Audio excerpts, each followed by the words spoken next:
Bentornati ragazzi in questo nuovo episodio. Bene, come avete visto del titolo, oggi vi parlo di un episodio veramente importante che pochi ricordano nelle arti marziali da combattimento sportivo, ed è l'episodio che si è verificato il 12 novembre 1993 al McNicholas Sport Arena di Denver, nel Colorado, durante il primo evento UFC in assoluto. Volete sapere come uno dei lottatori ha rischiato seriamente di morire? Beh, restate con me dopo la sigla.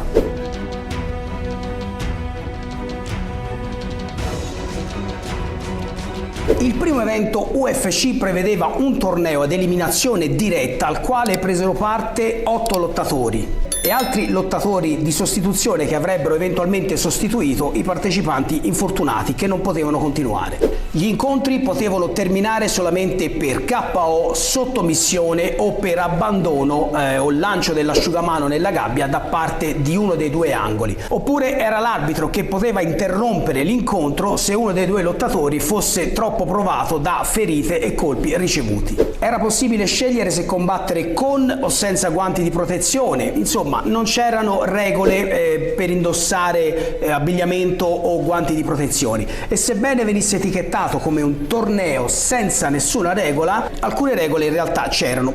Praticamente solo 2 regole: non si poteva mordere l'avversario, non si poteva mettere le dita negli occhi all'avversario. Per il resto anche i colpi bassi alle parti basse erano permessi, sconsigliati ma erano permessi. L'evento vide tra gli organizzatori la famiglia Gracie, che vide l'opportunità di portare in vetrina il Brazilian Jiu-Jitsu. La famiglia Gracie infatti finanziò gran parte di questo evento. Alla notizia di un torneo senza regole di arti marziali, molti lottatori videro la possibilità di un successo facile, ma gli ingressi al torneo in realtà furono supervisionati e un po' manipolati dagli organizzatori e dalla famiglia Gracie. Pensate infatti a lottatori di varie discipline del tempo come un Mike Tyson o Andy Hug. Insomma, se a questi combattenti fosse venuto in mente di fare una pazzia e partecipare a questo evento, sarebbe stato veramente difficile scalare tutti i lottatori e arrivare in cima. I molti combattenti che cercavano di aderire erano combattenti che non avevano grandi esperienze poi nel combattimento competitivo. Qualche nome di rilievo però ci voleva per rendere credibile la manifestazione, e soprattutto l'intento era quello di far partecipare varie discipline marziali, ovvero ci doveva essere un rappresentante, un lottatore che doveva rappresentare ogni singola arte di combattimento. Ragazzi, le richieste per partecipare a questo evento arrivavano da ovunque, perché tutti avevano bisogno di soldi e di notorietà. Per la prima volta in un torneo senza regole degli uomini avrebbero letteralmente rischiato la vita per prendere parte ad un evento che probabilmente in quel momento si pensava non sarebbe stato ripetuto mai più. Per arrivare al punto della storia che voglio raccontarvi, voglio dirvi che l'UFC tentò invano di ingaggiare anche kickboxer professionisti come Ernesto Hoost, e non riuscendoci ripiegò su un suo compagno di allenamento che faceva karate, che era Gerard Gordeau. E qui vi ho introdotto quello che sarà il lottatore che nella nostra storia letteralmente rischierà la vita. L'evento sarebbe stato a pagamento nelle TV e destinato ad un episodio unico nel suo genere.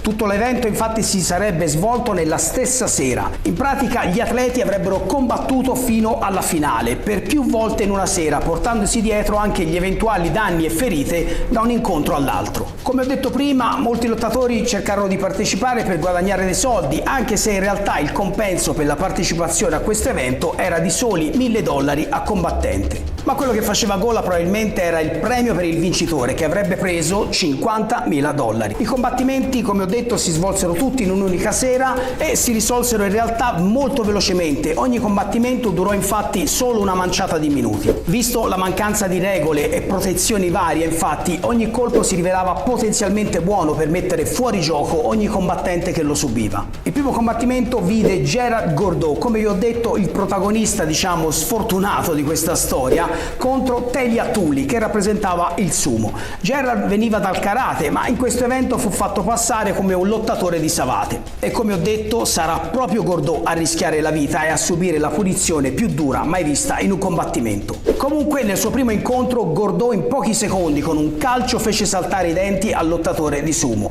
Questo inizio scioccò letteralmente tutta la platea. Nell'incontro successivo abbiamo invece Royce Gracie, l'altro protagonista della nostra storia, storia. Al primo turno affronta un boxer, un praticante di box di nome Art Jimerson, che indossava curiosamente un solo guantone per colpire di box e l'altra mano libera per poter afferrare l'avversario. A parte la stranezza di veder combattere un combattente con un guantone da box e una mano libera, quel guantone si dimostrerà solo un impedimento che farà perdere in pochi minuti il combattimento contro Royce Gracie. I combattenti più in vista dell'edizione erano Ken Shamrock, che combatteva contro Patrick Smith, due lottatori che avevano già grande esperienza nel combattimento a contatto. Tra i due lottatori sicuramente quello che emergeva di più e dato come favorito era Ken Shamrock, che già a quei tempi veniva indicato come l'uomo più pericoloso del mondo.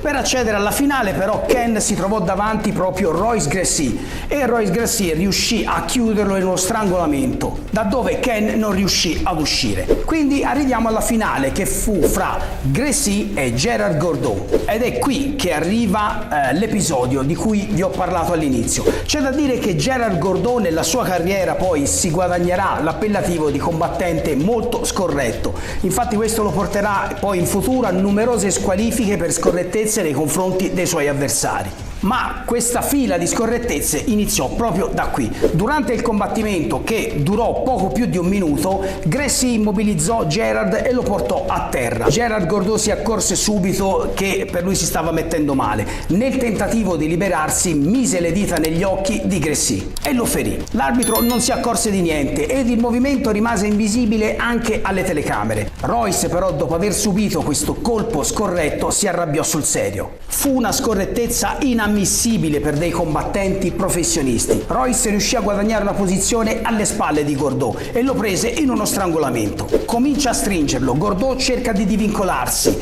Royce gli dà una testata, poi inizia a chiudere la presa sulla gola dell'olandese. Gordeau inizia a sentire la presa, cerca di resistere, poi capisce che non può più farcela ed inizia a battere sul tappeto con la mano per dare il segnale di resa. Ma ecco che la punizione di Royce Gracie si abbatte su Gordeau. Royce non molla la presa.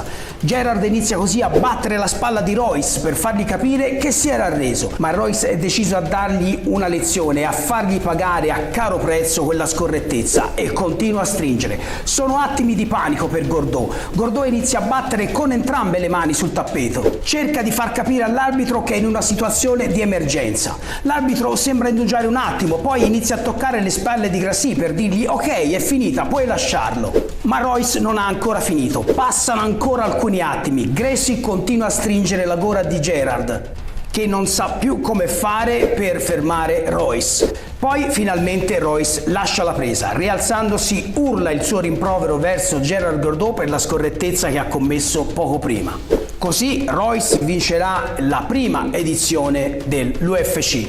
Come ho già detto, la carriera di Royce Gracie poi andrà letteralmente tutta in salita, raggiungendo vette e vittorie molto importanti. Beh ragazzi, fatemi sapere se eravate a conoscenza di questo episodio. Mi raccomando ragazzi, continuate a iscrivervi al canale, lasciatemi like, condividete i miei video se apprezzate quello che faccio e soprattutto ragazzi lasciatemi un commento, perché io leggo e rispondo a tutti i vostri commenti. E noi ci vediamo al prossimo episodio. Domo arigato!